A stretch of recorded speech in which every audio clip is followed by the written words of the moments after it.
Released in 1995 for the Jaguar, Pitfall was ported to the platform by none other than Imagitech Design, who were a stalwart Jag developer and were able to do some wizardly things with the platform. For different reasons, I place them in the same esteem as Rebellion for their contributions to the console from a design perspective. After all, there weren't many developers who could make the Jaguar sound as good as they could. Pitfall: The Mayan Adventure was an attempt by Activision to modernize the concept of the series with a refreshed take on the platforming genre it helped pioneer. While The Mayan Adventure isn't quite as revolutionary as its grandpa on the 2600, it still has a lot of appeal to the 1995 platforming enthusiast. While exploring some ruins, Pitfall Harry, your father, is knocked out and kidnapped. It's up to you to journey through jungles and temples in order to find him.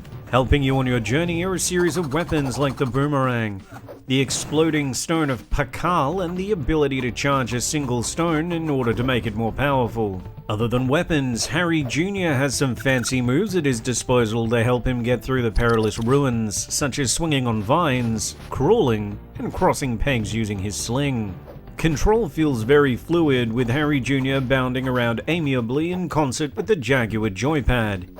I sometimes have mixed feelings about the capacity of the stock D-pad to enable fast reactions in Twitch platformers, but this doesn't seem to be a particularly big issue in the Mayan Adventure. Other than some interesting control and level contrivances, the core concepts behind every platformer that came before this one still apply. Get through levels, sometimes fighting bosses and sometimes not. Solve secret levels for treasure, and defeat opponents. This isn't a criticism when I say it doesn't stretch too far in terms of innovation. This is a really great example of a well-designed platforming game from the late 16-bit era.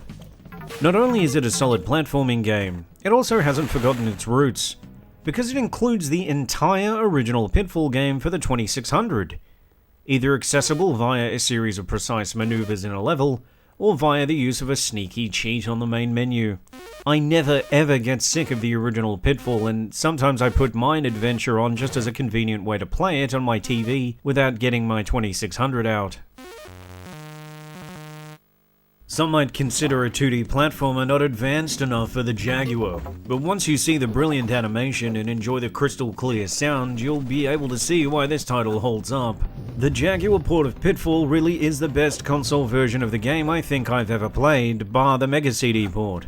I really love the Mega CD version's soundtrack, but it suffers from comparably bland graphics which don't really push the platform very hard. The Jaguar version is a little more subdued in terms of sound, but what is there is extremely solid, from Harry Jr.'s sound clips to the ominous drum beats. The only major criticism I have with the Mayan Adventure is it seems to run slightly slower than the same game on different platforms. I haven't done exhaustive research to prove this, but it's a hunch I have that perhaps the game wasn't optimized particularly well for the Jaguar. There's a little more to the Mayan Adventure, but I'd rather not spoil it if you haven't sat down to play it before. It's a slick-looking, great-sounding addition to the not-bad collection of platformers available on the Atari Jaguar.